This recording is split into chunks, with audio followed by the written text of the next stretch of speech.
Umani nga nagmatinding diskusyon ang pahayag ni Attorney Lorna Capunan matapos nga niyang sabihing 100% umano ang posibilidad na makakonvict si Vice President Sara Duterte.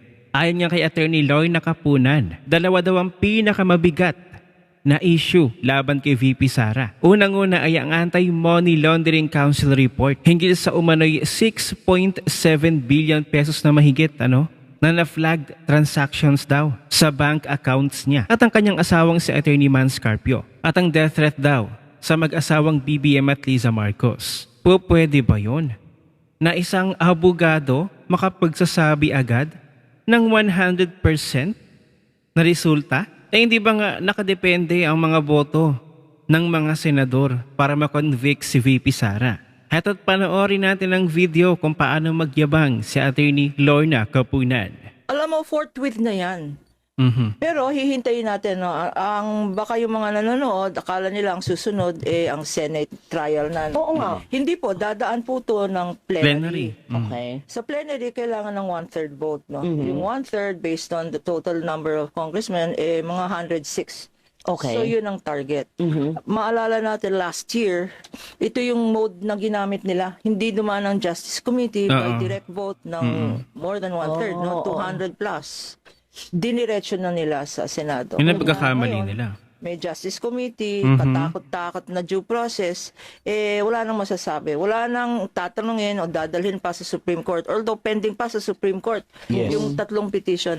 Oo. Pero yung sinasabi po ninyo nga, umpisahan muna natin doon sa pag-usad.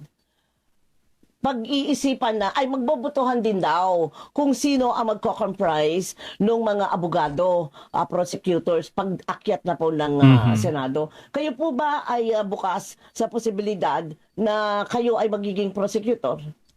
Meron tinatawag po na public prosecutor. Ito yung mga congressmen. Okay. Because sa korte, parang fiscal yan. Nagpapatunay ng kaso. Oo. Hindi na probable cause to. Conviction na to. Kanya napakabigat ng function ng isang public prosecutor. Kanya kailangan ng mga private prosecutors na may courtroom experience. Kasi iba ang litigation po. Pwedeng magaling ka na congressman, pero pag wala kang courtroom experience, mahirap po. Kasi sabi sa Senate Rules on Impeachment, the rules of court have supplementary effect. Ibig sabihin, yung mga ginagawa ng judges, gagawin rin po ng mga senators as impeachment judges. At gaano kalaki po yung maitutulong ng karagdagang puwersa ng mga private prosecutors dito po sa hanay ng mga kongresistang mag-a-act as public prosecutors? Nakakatulong ang private prosecutors, because lalong-lalo na yung may courtroom experience. Kagaya ko, 145 years. Pinanindigan na ni attorney. So if you're asked to join the team, bukas ka naman doon sa posibilidad na yon. Alam niyo naman ako, super kaladgarin. Pwede naman po. Para sa bayan. Oo. No? Pero Para sa sa bayan. nakikita niyong usad ng kaso ng preliminary ang sabi ng Hindi pa House trial, Justice. Hindi pa preliminary pa trial. Kasi alam ko ang Lorna Capunan, kukuha yan ng kaso, partner, nang hindi siya sigurado na mananalo siya. So ngayon, nakikita mo, ilang porsyento sa palagay mo na magkakaroon ng conviction? I've said it before and I'll say it again. 100%. Knocks naman. Talaga ba? 100%. Yabang. Mayabang kasi Ang kung sabi nga yabang. nilang ang Lorna Capunan mayabang. Hindi po totoo yun. Sige, 99%. Ngayon pa nga lang, yabang mo na. Okay. And what makes you say that, attorney? Ano ang so far lumabas doon sa mga deliberations ng House na para po sa inyo, it is already strong evidences na kung mag-push sa Senate impeachment court, malaki ang chance ang makalusot? Public records. Okay. Public records don't lie. Figures don't lie. Pwede natin i-discount yung mga biased. Sabihin natin, sabi nila si Madriaga, bias dyan, binayaran yan, o tinakot yan, kinoerse yan. Pero figures don't lie. These are, at saka, number one, O di ba ang yabang niya? Nasabi niya hindi daw siya mayabang, pero ngayon nagyayabang na. 100% daw ba mako-convict si Vice President Sara? Paano mako-convict Attorney Capunan? Ito ang tanong ng taong bayan. Paano mako-convict si VP Sara sa mga gawa-gawang akusasyon? Dalawa talaga ang uri ng tagapagtanggol. Yung isang tagapagtanggol ng katotohanan at yung isang tagapagtanggol ng mga mali. Saan ka dun, Attorney Kapunan? Ngunit sinagot naman ito ng kapwa niya legal expert na si Attorney Anthony Vista na naglatag ng mas detalyadong pagsusuri. Ayon kay Vista, ang ganitong uri ng pahayag ay hindi lamang matapang kundi legally careless. Dahil aniya, hindi pa umaabot sa yugto kung saan maaaring pag-usapan ng conviction. Ipinaliwanag niya na sa ilalim ng proseso, kailangan munang dumaan sa House ang mga hakbang bago pa man makarating sa Senado. At hindi pa tiyak kung maipapasa o maipadadala ang articles of impeachment. Aniya, to speak of conviction before the case is even transmitted to the Senate is speculation. Binigyang diin niya na mali umano ang pagtrato sa iba't ibang yugto ng impeachment bilang iisang diretsong proseso. Ayon sa kanya, magkakaiba ang tatlong kritikal na hakbang, ang finding of probable cause, ang desisyon ng House na mag-impeach at ang Senate trial, at bawat isa ay may sariling proseso at maaaring hindi magtuloy-tuloy.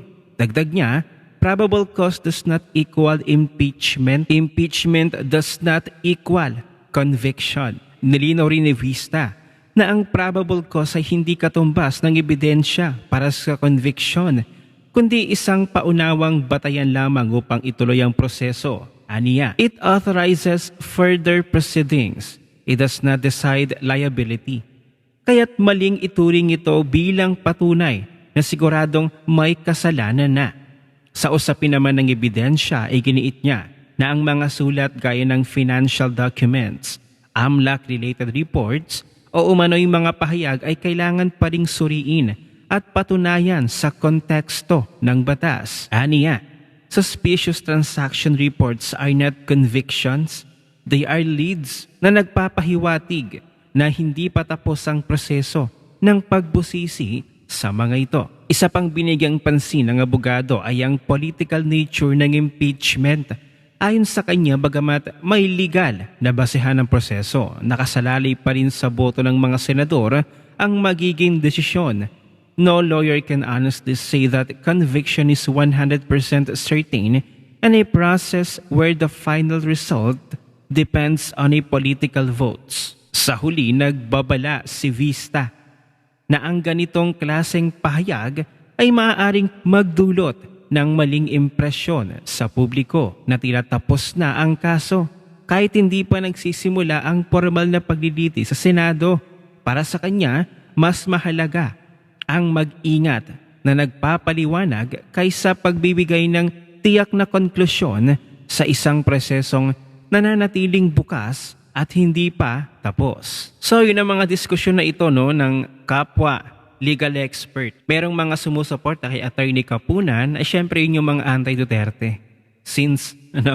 Tapos meron din namang mas marami na nag-iingat na sumusuporta at maingat na kumakampi dahil sa interpretasyon ni Attorney Vista. Na tama nga naman, wala pa sa tamang paglilitis, wala pa namang nasisimulang trial, dahil ang tunay na trial at pagsusuri ay doon sa Senado, sa Senate trial. Gaya nga ng sinabi ni Attorney Lorna Kapunan, ay parang ino-offer niya ang kanyang sarili na maging private prosecutor. Kaya nga ngayon, sinasabi niya na 100% mako-convict si Vice President Sara kasi interesado siya at nag-engage siya na maging private prosecutor ng House of Representatives. Well, sa iyong pananaw at sa iyong opinion, baka ito yung way mo, Attorney Kapunan, na para humina yung pananalig, yung tiwala at suporta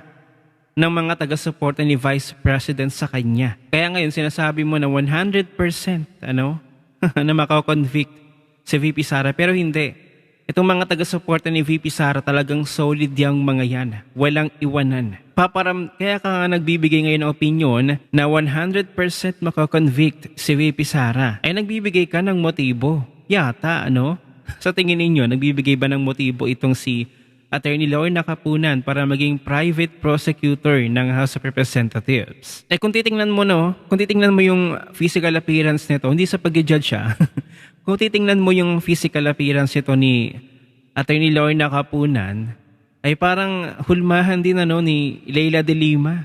Parang ganun din ang pagkaabogada, parang kumbaga ito yung female version ni Attorney Falsis.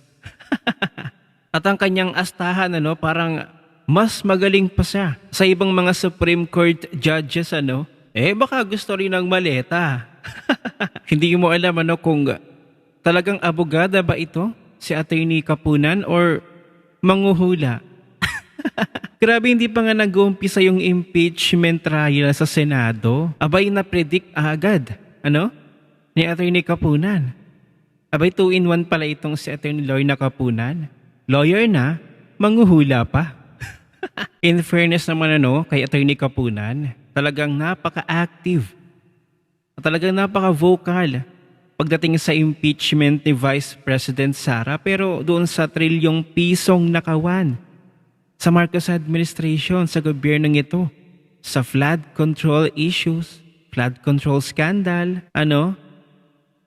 wala tayong narinig mula sa kanya. So okay lang kay Attorney Kapunan na magnakaw ang gobyernong ito sa kaban ng bayan. Pero ang mag-impeach ng isang elected official na ibinoto ng 32 million mahigit na botante ay okay na okay sa kanya. Kung kayo ang tatanungin, magkatotoo kaya ang hula ni Attorney Lorna Kapunan na 100% daw makakonvict si Vice President Sara? Manghuhula yarn. Ano ang inyong opinion? Abay, ishare mo na ang video na ito. Mag-iwan ng comment at like dyan sa ibaba at magkita-kita ulit tayo sa susunod na video.